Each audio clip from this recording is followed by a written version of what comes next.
blood and guts. But let's dive into the main event, the curtain jerker. It's time to talk about the chair shot heard around the world. Team Elite versus Team AEW, and Team AEW came away with the win because Jack Perry was apparently going to be set on fire, and they decided to quit in the face of that. First off, blood and guts. We've had now a couple of Dynamites in a row where they've had premiere matches on free television. This was one of them. Were you happy with their War Games blood and guts match as a whole? Overall, yes. There's some things I can criticize, certainly. But overall, this is free television. This is pretty amazing to get like an Iron Man match last week in this. This is pretty... we're lucky as fans. We're just... People are just finding reasons to complain if they're shitting on this too much. But there are things to shit on this match. There are things to talk about. No, yeah, I really enjoyed it too, and yes, of course, there are nitpicky things. Yeah. Again, don't know why the Acclaimed are in there at all, but I did enjoy some of the spots that they did. Overall, though, I thought, every time you see one of these matches, like same thing when you see a Hell in a Cell, or same thing when you see an Elimination Chamber. There's only so many things you can do in those matches. There's only so many times you can throw someone off the top of Hell in a Cell before it's like, okay, we've seen that. You know what I mean? It's still impactful. It's still cool. But I did think there were some really original moments in here, including mostly Darby Allin. I thought Darby Allin was excellent for the entirety of this match, except at the end when he struggles to get the microphone in his hand and find the gasoline. It extended the finish quite a bit. Darby Allin rolling around under the ring trying to find everything.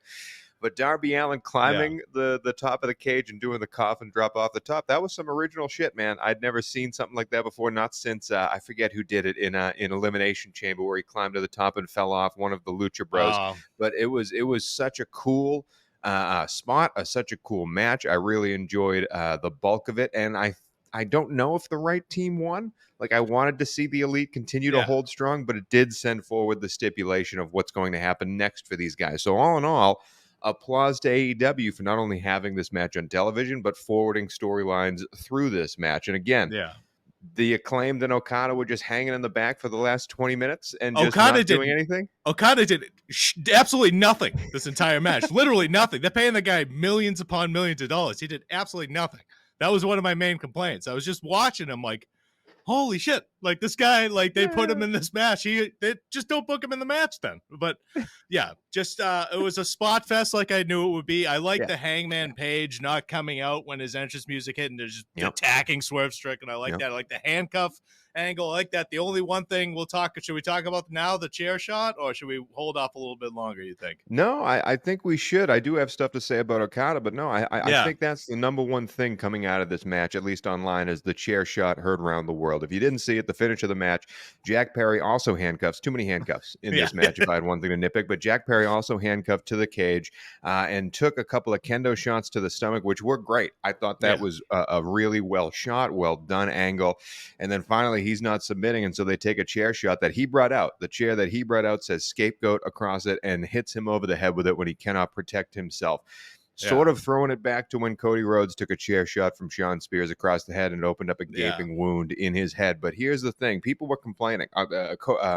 What's his face? Corey Graves on Raw, one of them, were out there complaining that this stuff should not happen and should not be in wrestling. You have to protect yourself. You have to do all that. And all I got to say to you, Bob, is I think they all got worked, man. I don't know if you heard this chair shot. I don't know if you saw the chair, but have you ever played with those like aluminum foil like cooking trays? You know what I'm talking about? Those big, really flimsy, $2 at the supermarket thing. Yeah. You hit those over your head, it makes the best sound in the world, and it's a flimsy piece of aluminum foil. I think that's what I think it was a gimmick chair.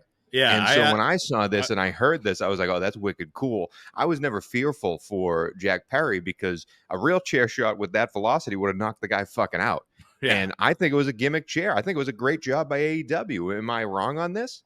No, I think it was like it was a gimmick chair. It was like shaved down, so it wasn't gonna hurt as much. I think the main issue is the way Mark Briscoe, the force that he hit him. Yeah. It was well done, but Corey Graves complaining about it makes sense to me. The guy can't wrestle because of head injuries and concussions, so he deleted that tweet too. So I think it was in the moment people flipping out because they thought it wasn't a gimmick chair.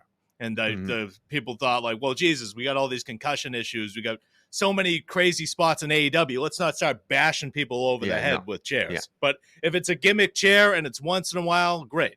That Cody Rhodes Sean Spears one, that was also a gimmick chair, and it cut his head open. So it's still dangerous, but you just like, I've heard that this was a gimmick chair. I think Brian Alvarez said it was a gimmick chair. A couple people have. It wasn't just an actual steel chair. You can't do it with an actual chair. Like, not anymore. We're not the Rock of Mankind anymore. Like, it's not. It's not happening.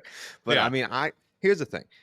I thought that chair shot did exactly what it was supposed to do. It's in a match where literally anything goes. What can you do to have a finish?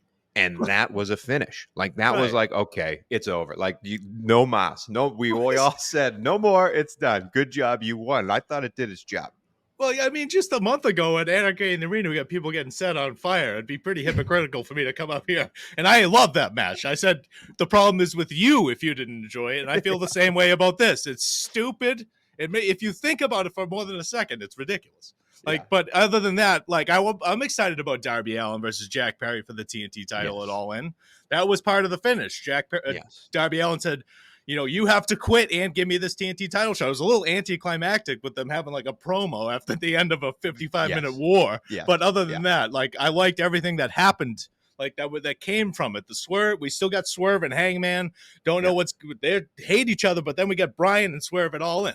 So that's a little weird to me, but I'm sure it's all going to be making more sense down the line. But it's Tony Khan. But I think Blood and Guts did its job. It gave us stuff to talk about. It forwarded the storylines, and great crowd. Great crowd.